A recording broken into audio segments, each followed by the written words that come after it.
Yo, what's going on, homies? It's your boy Stumped back for the OPTC video, and in today's video, we're diving into the 10-star Kizuna clash against Alber with some non-new batch Kizuna Rare Recruit teams that also don't use the new New Year's Legend. So if you guys got very, very unlucky on the New Year's banners and didn't manage to pick up Zoro Sanji, Roger and Odin, all of those crazy-ass units that are making this so damn easy to take down these 10 stars, hopefully these teams will help you guys out. So in today's video, I have a particular team for each of these variations that don't use a Marco friend captain either. So if you guys are looking at just sort of playing through some assists, if you're looking at sort of just doing your runs that aren't like suicide runs, if you guys can't find Marco friends, whatever it may be, hopefully these teams help you out. And they're designed to be big damage teams, so hopefully they will help you guys get to some of the later stages of the Super Boss Kizuna, the 10-star that is, and use characters that have been on a couple of banners, like the Gear 5 banners, Anniversary banners, as well as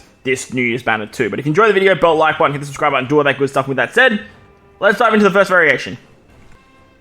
Against Quick. Now, against Quick on stage 2, there's a defeated action of 150k. It's preemptive of 5 turns of attack down, 2 turns of increased damage taken, and 2 turns of threshold. On level 31 plus, there is the Great Shield, immune to KO, and normal attacks only. Immunity to everything except defense down, stun on your left-hand column, and then a slot change of all orbs except for tandem to unfavorable. There's 7 turns of despair, which are 4 turns after sockets, 6 turns of defense up, damage reduction for 5 turns, and a slot change interrupt that'll turn everything back to unfavorable orbs. So, the first team is led by Verse Yamato, and it does use a friend captain Yamato. The dual form Yamato is very, very good for the quick variation because she's going to be our color affinity booster, she's going to be our increased damage taken dealer, plus as a captain, you can actually get her special back twice, which works out really, really nicely. She's going to be a final type unit too. She's going to be hitting very, very hard, but you're already going to have that damage reduction buff from Yamato anyway. On stage 2, we're going to be utilizing the White Beard special. That is going to reduce the attack down as well as the threshold by 2 turns, so you're going to get rid of all of that. Plus, then you can actually use the verse ability of your Verse Yamato to tank the damage here. Because you get 15 turns of verse effects cooldowns, you can actually use this to tank that 150k. Moving on to the final stage, there is immunity to everything except defense down, and that's where Robin comes in. You can actually just use Robin to give yourself a double conditional boost. Now, looking at this team, you don't need the Mr. 3 support. You can just use the Super EX of your friend captain to get the 70% damage reduction, which is way better than what Mr. 3 is providing. So just take off that Mr. 3 support. You don't need it. To get around the defense up, we're utilizing Sanji. He's going to be our chain boundary, our chain boost, our base stat booster, all of that fun stuff. He's going to give us a full bottle recovery orbs, which it's going to get rotated. But as long as you keep a Wano orb on your Zoro, you're going to be fine. Plus, Verse Yamato is just going to rotate all of those orbs into Wano on the left and Tandem on the right. So, utilizing Zoro, he's going to be our higher attack booster. He's going to be our other conditional booster. And then with our friend Captain Yamato, she's going to apply the condition, so that way you can do lots of damage. With this team, you have a 3 times or 3.25 chain boundary. Base stats with Sanji, chain boost with Sanji, the chain multiplicative with the Brook support. You have an attack boost with Zoro, a conditional with Zoro, and a conditional with Robin. You have color affinity and increased damage taken with your friend Captain Yamato. And finally, to get around the stun, as well as be our orb booster, we're actually utilizing the Ushimaru support. Now, I couldn't find a way to bring an orb booster on this team, and I still needed to get around stun. I was going to use pudding on Sanji, but I thought, hey, let's bring Ushimaru instead. It's only going to give me a 1.75 orb boost. But that's okay, because with every other buff, this particular team should be doing a lot of damage. But if you are missing him, just chuck on pudding on Sanji, and then you could probably just, I don't know, replace Robin or replace Zoro if you really want to. The Super Tandem of Zoro is very, very good. You have a Rush, you have a Super Tandem, and a Final Tap with this team, so it should do a lot of damage. The next variation is Verse Strength, and Strength Dex and Quick get all the good stuff. On stage 2, there's bind on your top row, unfavorable slots, and you get a full orb change to Strength, as well as getting 2 turns of Resilience. On the final stage, at level 31 plus, there are 2 different preemptives. One, if you are above 50%, or one if you're below 50%, I believe.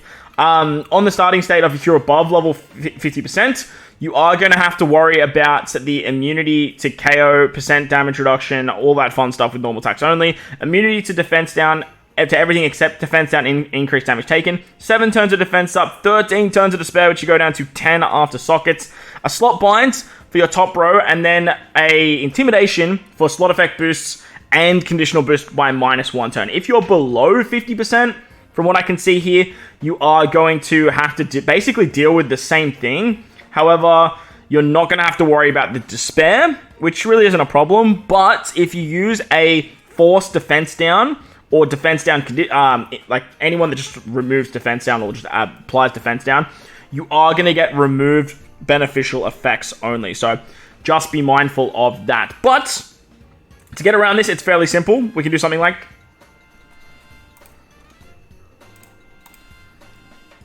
this. Once again, we are bringing Yamato as our captain. She's actually really, really good for all of these fights. If you guys are missing the New Year's Legends, I actually utilized her for my one team versus all that doesn't use any of the new Legends or the new batch. The main reason she's so good is because she removes despair. She has that ability to give damage reduction. She's an attack booster. She can give you tandem orbs. She can give you Wano orbs. So she just gets around a lot of the shenanigans with this particular piece of content. Plus, she's a super tandem. If you guys have her very high super tandem level, you can actually use her there. She's going to apply increased damage taken and do all that fun stuff too. So that's always really, really fun.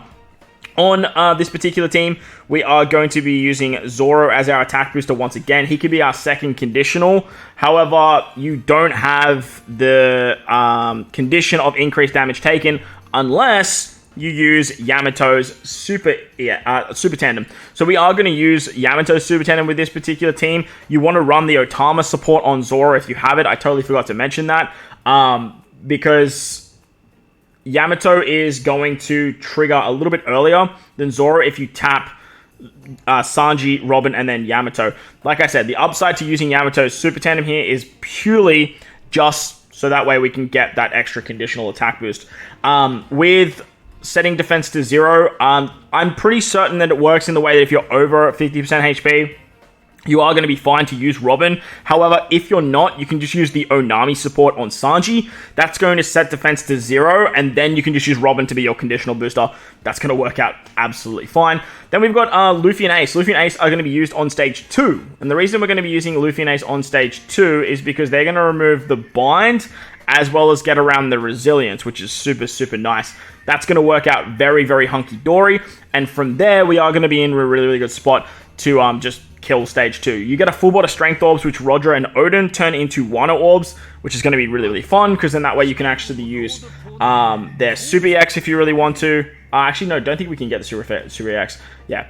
Which is really fun because we can't get their Super EX, so that way we can keep a Wano orb on Zoro. Now, the reason that we keep a Wano orb on Zoro is he's going to rotate everyone else's orbs into tandem, as well as give us an increased tandem multiplier, which is awesome. You have a damage reduction buff with Yamato. You have her versatility to give you damage reduction.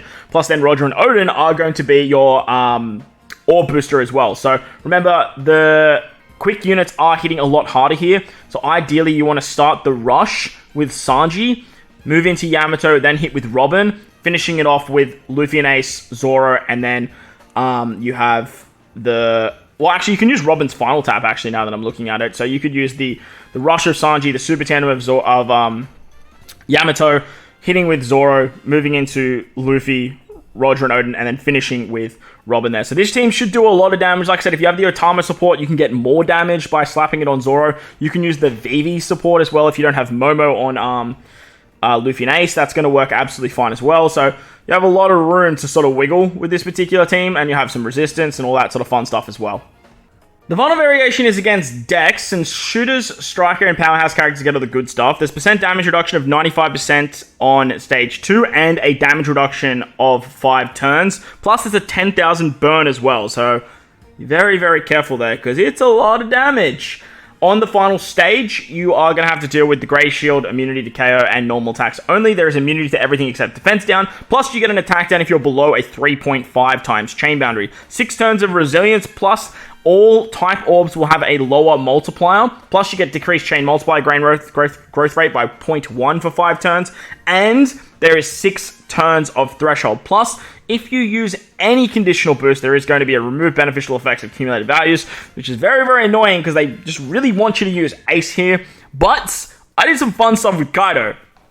So huge shout out to my homie Twonce for the help with this particular team. It was a lot of fun to build and looks very, very quirky and a little bit wonky, but we are utilizing Kaido with Big Mom. Now, you're probably looking at this team thinking, Stump, you can't use conditional boost on the final stage. Like what's going on? Well, with Big Mom as a driven captain, she gives 3 turns of a conditional, so that way you can carry it from stage 2 into stage 3. However, Kaido, he doesn't really have that luxury. He's a 2-turn conditional boost. So with Big Mom and Kaido on stage 2, you can actually get the orb boost and the 2 conditions, and then use the lead performers to extend them by 1 turn. You can keep the tandem orb on the lead performers. That way you can get the tandem on the final stage. And then for stage 2, you can have an orb boost, an attack boost, 2 conditional boosts, and you can use Whitebeard to remove the burn. Unfortunately, we're not going to be able to get around the damage reduction. It is going to be a 95% damage reduction. And with this particular team, I am just hoping that you are going to have enough damage with an attack boost, an orb boost, a double conditional, and a chain boundary to get your way through this particular stage. Now, if it's not, I think you can use Ace on Whitebeard. I'm not 100% sure. If it's not, the whole team's stuffed. But I'm pretty certain with Kaido, Big Mom, burning, end of turn damage, removing the burn, chain boundary, you have the increased damage taken debuff with Whitebeard as well. You should be fine here. Like, I'm pretty confident you're gonna be fine here. But I might be wrong. Like, I might be wrong. I could be wrong, but I'm pretty certain I'm okay. We're going to be okay. Let me know in the comment section below if you guys have faith in this team. But on the final stage, to get around the threshold, we have the Perispero support on Big Mom, and then we have the help of this particular ulti. This ulti is going to remove 5 turns of threshold, plus she gives us a chain boost of 1.0, which is really, really nice. And she does damage, which means we can use the Reiju support. Now, because we're using all our specials on turn 2, we don't really have an attack boost, we don't really have an orb boost, we don't really have a color affinity boost, which is, well, we do have a color affinity boost with Big Mom. But this Reiju support goes on any strength character that does damage and gives you a 1.3 times slot boost. Then, with the support of Shiki, we can get a 1.3 times attack boost for Driven on the final stage. And then with our good friend, Mr. Pooh Kanjuro, we can actually turn both of them into a 3 times attack and a 3 times orb boost. With this, we'll have the carryover of the burn conditional, the increased damage taken conditional. We have the chain boundary of Whitebeard. We have a 3 times attack, a 3 times orb. And then finally, we can finish it off with the Super EX of Big Mom, giving us the color affinity. We have chain boost with ulti. And this particular team should still do a butt ton of damage. We have the super tandem. Oh, excuse me. We have the super tandem of the lead performers, moving from Big Mom into the lead performers, using the rush of Kaido, and then finishing it off with the final tap of our good friend Kanjuro there. But let me know your thoughts and opinions of these teams down below. Hopefully they help you guys out if you guys can't find Marco friend captains, and hopefully they help you take down some of these 10-star events. But if you enjoyed the video, bell like button, hit the subscribe button, do all that good stuff. Most importantly, if you guys are in this beautiful world, please remember to enjoy the rest of your day. As always, homies, thank you all for watching, and I'll catch you all in the next one.